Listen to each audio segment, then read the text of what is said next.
Hi there again. So in the last video we've just set up our first web page. Okay, so we're going to go back to this again, what we were doing here to be able to, so our objective, if you remember, our objective was it would be to develop this game, okay, this little application. So how can we do that? We'll have to make our code. This is our HTML. Which is more like a markup language as they call it, but so we'll have to put some more things here to reflect what we're actually doing. Okay, so you can change the title now. Okay, so we'll put the actual title of our game, and what are we going to have here? Like we've put the hello world, but in the middle here we can, what are we going to have? So if we'd have to look for different kind of elements. So as we can see, we've got kind of a title. We've got like a status message. This is going to be being updated, and then when somebody's won, it's reporting that there. So it's kind of like a status of how our game is going. And we've got the actual grid or the table or whatever, where we've got our zeros and x's, and then we've got our reset button. Okay, so let's start putting some of those elements. So he said we put elements on the page using these tags in HTML. So let's start doing that. What tags are available to us to be able to do this? Well, as I mentioned before, we could use some of these kind of references or tools, like as we've got on this page a tag reference. We've got tutorials here to learn all these different things. So at the moment we're working with HTML, aren't we?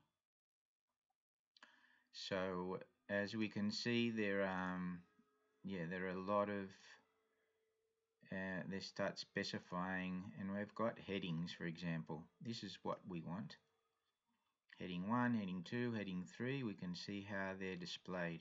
Okay, so basically we can see the code. They've given us the example and the code below HTML.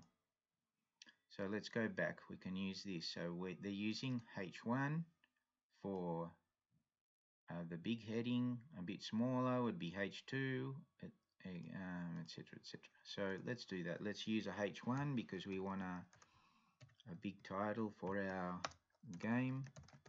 So it's going to be noughts and crosses as well. Okay, H1, close that. Let's save. It's a good idea to save and check how all our changes. Okay, so if we're messing something up, we can detect the errors as soon as possible. If we do the whole application without checking anything, maybe we have created some kind of a monster that has problems all over the place and it's just impossible to work out. But it's a lot more manageable if we just make small changes and check. In this case, it's very easy to check, very fast, so there's no reason not to do it. Okay, so we've saved the file with those changes. We've saved this file. Now we go back, we reload. Now we've got our title changed. We've got the title up here changed, and we've got the heading as we wanted it, okay, in big. So what was the next thing? Let's go back to our model. So we've got something that reports a status. Okay, so I've showed you where you can look up the different elements that we can use, the different tags for HTML, but I'll just use some more directly since we know where to look for them. One is called a div. Okay, so a div, there are two very commonly used ones. A div is one and span is another one. They're very, very common. So what's the difference? Well, a div basically is going kind of, I suppose it means a division or something.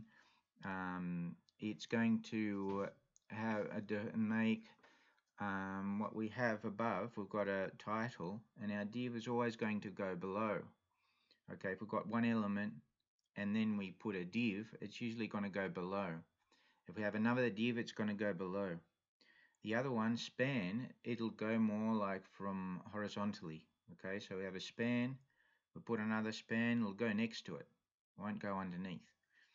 In this case, we want what we're going to do here, we want our text to go, this status message to go below. So we're going to put here our status text basically.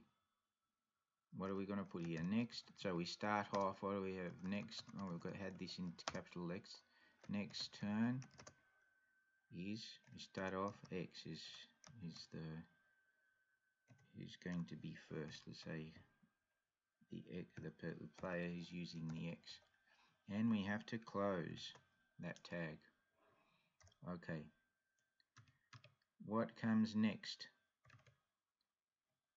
The table, the actual grid where we're going to play.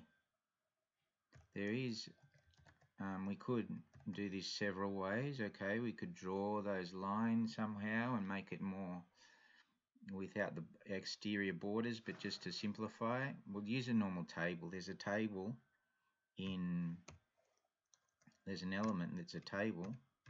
Okay, we'll have to put a lot of stuff in there. At the moment, we've got then the table, which is going to be our playbook game board, I guess. And underneath that, we've got our reset button. So there's another tag, which is a button. And if we put text, is the same way we did with this element, with the title. If we put text in between the opening and the closing of the tag, this is what is going to appear inside the button, the text that is going to appear inside the button. Okay, so let's save. Do we save this? We save it, right? I'm using Control S to save, and now we can reload the page. There we go. We've got noughts and crosses, the title, got our status text, and we've got reset. Now what happened to our table? Well, I'll show you a little trick that we can use when we're developing on the web. Is on the browser, we can go to, in here, more tools, and then, can't see it there, but then there's an option which is developer tools. So we'll select that, and now we've got all this stuff that comes up. Okay, and we've got a part which is elements, and this part down the bottom which is console. We can close that for the moment. And on the right side we've got styles. I'll move that over a bit. We're interested in this. So this is what shows us, we can see in any web page, we can open this up, or we can just, this can open up as well just pressing F12. But we can, or also we can go here, do right click and press inspect. Okay, and here we can see what the HTML that's on this page. If we go to another page, we can do the same thing. Say inspect, and look, we can see all the HTML tags this web page is using. Okay, now for our one, we can see that there is a table. The table is there, but what's happening here? Well, it's got nothing inside it. That's why it doesn't appear. It hasn't got any content. The other things have got a content, and that's why we can see them. Okay, so we've done the next part. So in the next video, we'll actually try and give, the content to this table. So we've got things we can see here. Okay, so see you soon.